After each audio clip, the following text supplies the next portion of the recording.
Yamuna link का जो समझौता है वो 1991 का समझौता है। हिंदुस्तान के अंदर 4000 बीसीएम बिलियन क्यूबिक मीटर पानी पड़ता है। 2 to 5% भी तो इस्तेमाल प्रॉपरली कर लें तो पूरा मतलब अपना चूरू जिलो को नहीं, राजस्थान को घंटों हिस्सों पानी में नाश गया है। गवर्नमेंट की बार बार इसी जो इस विचार या सोच चल रहा है तो कड़न कड़े लोगों ने भ्रमित लोगों को माइंड डाइवर्ट करने का काम करे है।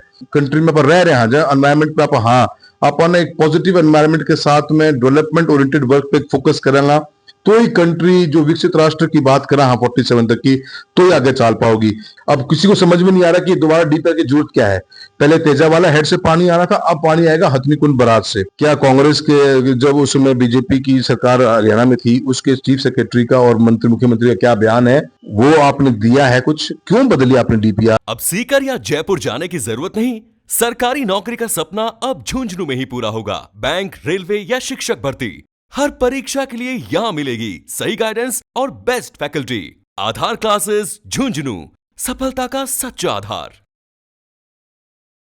सर एक चर्चा और चल रहा है आपनो खेती बारानी हिस्सों लागे सगड़ो चूरू जिलो अगर बात करा तो अब एक बात चल रही है कि यमुना को जल समझौता हुई है बेटा वसुंधरा राजे घोषणा करके गई।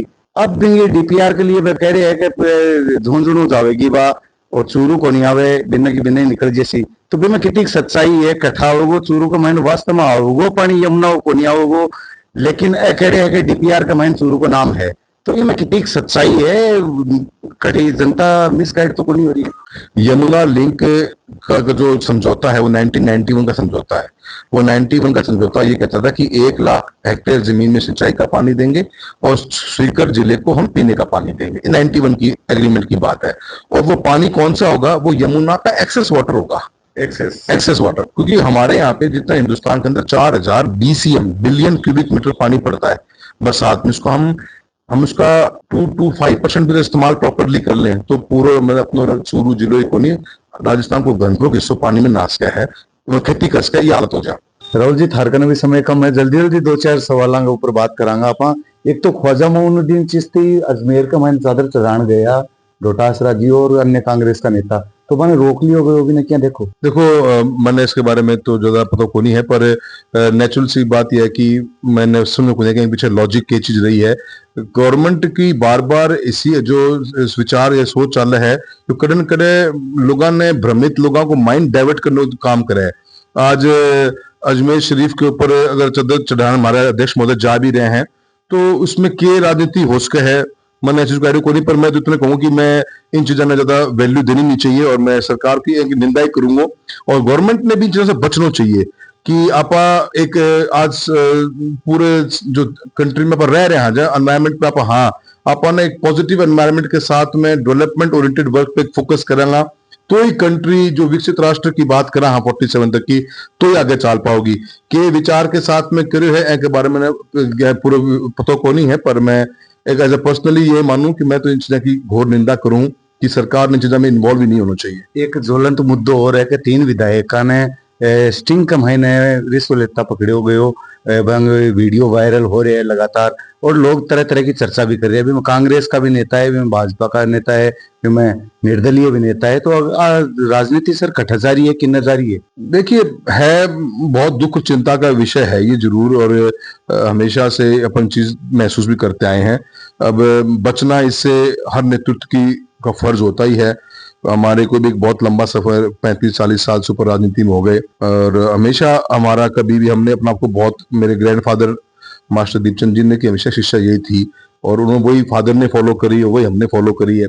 हम तो इसे दूर रहे पर मैं पब्लिक एट लार्ज से भी कहूंगा कि करेक्टर की अकाउंटेबिलिटी बहुत जरूरी है। वो अकाउंटेबिलिटी आप ही तय करोगे। आज हम जिस तरह की राजनीति में जी रहे हैं वहां लीडर हमारा कैसा है, किस तरीके का करप्ट है या नॉन करप्ट है, कैसा उसका बिहेवियर है, कैसा उसकी मोरालिटी है, वो सब चीजें आज की तारीख में गौन हो गई हैं। आज इंपॉर्टेंट है कि टिकट कौन सी आपके पास में। टिकट के आधार पर जब से हम ये वोटिंग का पैटर्न शुरू किया है लीडरशिप के ऊपर से अकाउंटेबिलिटी जवाबदेही खत्म हो चुकी है। और मैं तो जनता एट लार्ज से भी हमारे युवाओं से निवेदन करूंगा कि हम कई बार सोशल मीडिया में भी बहुत से आपकी कमेंट्स पढ़ते हैं, मुझे एक फीलिंग होती है कि वो कमेंट बायस कमेंट होते हैं जहां कास्टिज्म और रिलीजन का बहुत बड़ा असर नजर आता है इसके ऊपर और उस चीज से आप हम आज जैसा आप हमें बनाओगे हम वैसे बनते चले जाएंगे। मैं सभी से निवेदन करूंगा मेरे युवा साथियों, आप भी सोशल मीडिया यूज करते हो आपके लीडर की, हम आपके लीडर हैं, हम आपको, आपने हमें जिम्मेदारी दी है, हमारा बिहेवियर, हमारा चरित्र, हमारा मोरालिटी, सब कुछ जज करने की जिम्मेदारी आपकी है। और जहां पर भी ये चीज गिरेगी वहां फिर पॉलिटी, मतलब फिर नेतृत्व भी गिरता चला जाता है।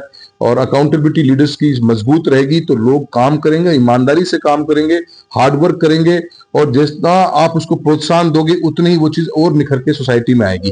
पर at the end of the day मैं समझता हूँ कि सरकार को, पार्टी को विधानसभा के अंदर इसके ऊपर एक स्ट्रांग मैसेज सोसाइटी के लिए जाना चाहिए। अगर ऐसे हमारे लीडर्स कर रहे हैं तो हम यंग जनरेशन को क्या मैसेज देंगे? क्या मैसेज देंगे? एक सर, यमुना जल समझौता लेकर बहुत सारी भ्रांतियां पैदा हो रही है। कोई कह रही है कि डीपीआर बनी है, अभी हमारे चूरू भी है, चूरू सीकर झुंझुनू तीनों ले लिया। हाँ, पहली हिज की राजगढ़ से लेकर सूरजगढ़ तक की यहाँ से कुछ बातें आ रही है, लोग क्लियर को नहीं, जनता ने बेरो को नहीं कि वो पानी यमुना को जो पानी जी भाजपा की सरकार वसुंधरा राजे हेठ घोषणा करी सभा के दौरान राजगढ़ में ही, जब यह स्थिति अलग ही। और अब जी डीपीआर की बातें कर रहे हैं, अब 2 साल पूरा हुए तो बड़े चर्चा आ रही है कि चूरू का महीने यमुना को पानी आओ। देखो जी, 91 को समझौता है यमुना लिंक को, और उसमें यमुना लिंक के पानी में जो एक्सेस वाटर यमुना को है वो पानी राजस्थान के चूरू जिले की राजगढ़ तहसील और झुंझुनू जिले की सूरजगढ़ तहसील और सीकर जिले के लिए पीने के पानी की व्यवस्था का ये प्रोग्राम था। 1 लाख हेक्टेयर जमीन सिंचाई होनी है, इसमें 40,000 राजगढ़ तहसील की है और 60,000 सूरजगढ़ तहसील की है।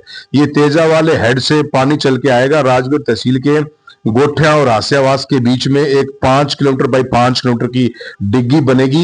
एक नए जमाने की इरिगेशन की फैसिलिटी देने का प्रावधान था, और खाली रबी की क्रॉप में बचे हुए पानी के गैप को कंप्लीट करने का एक प्रावधान था।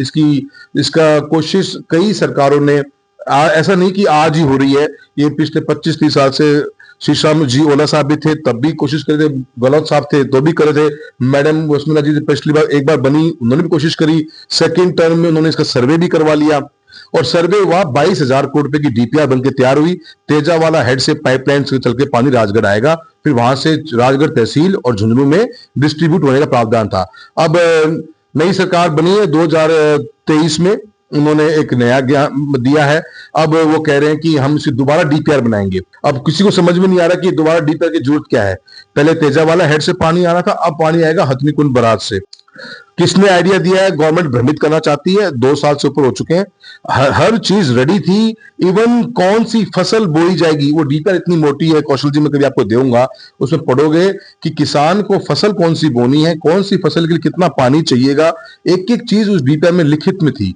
अब आज सरकार को पहले तो पब्लिक को यह बताना चाहिए कि मैंने वो 22,000 करोड़ की डीपीआर, जो आप ही की सरकार थी, वसुंधरा जी मुख्यमंत्री थी और गडकरी साहब उसमें मंत्री थे भारत सरकार के अंदर, उनके द्वारा बनाई डीपीआर को आप क्यों बदलना चाहते हो? पहले तो ये बताएं कि क्या तेजा वाले हेड पे पानी नहीं मिल रहा? क्या कांग्रेस के, जब उस समय बीजेपी की सरकार हरियाणा में थी, उसके चीफ सेक्रेटरी का और मुख्यमंत्री का क्या बयान है वो आपने दिया है? कुछ क्यों बदली आपने डीपीआर? ये कोई जानता नहीं, पर सरकार ने घोषणा कर दी, नाम बागरत का दिया हुआ है, और चूरू के अंदर आप ये बेच रहे हो कि चूरू जिले में पानी आएगा। 2 स्टेटमेंट अब दोबारा से, एक हमारे वो काका जी हैं, कभी कुछ बोल जाते हैं। पहले तो वो दे रहे थे कि चूरू में पानी आएगा, अब राजगढ़ तहसील के लिए कुछ दिन पहले सुधार तो किया उन्होंने, अपना राजगढ़ तहसील के लिए बोला है।